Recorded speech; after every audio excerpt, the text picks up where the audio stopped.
नमस्कार दोस्तों, EV doctor में आपका स्वागत है। आज हमारे पास है ये ओला के S1 Pro Gen 1। इस गाड़ी में कुछ खास प्रॉब्लम नहीं है। इसकी जनरल सर्विस करना है। इसका सॉकअप फेल हो रहा है, सॉकअप भी इसका रिपेयर करना है एंड पूरी गाड़ी लहरा रही है, तो वो प्रॉब्लम देखना है। हैंडल भी टाइट चल रहा है, तो उसको भी सॉल्व करना है। गाड़ी चालू है, गाड़ी में इसके अलावा भी कोई प्रॉब्लम दिख नहीं रही है। बाकी मैं खोलता हूँ, देन आपको बताता हूँ इसमें और क्या प्रॉब्लम है। ठीक है, थैंक यू।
ये मॉडल को क्या है।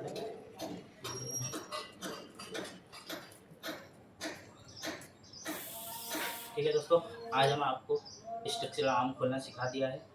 अब उम्मीद है कि आपको कभी स्ट्रक्चरल आर्म खोलने की जरूरत पड़े तो आप ऐसे खोल सकते हैं। Thank you.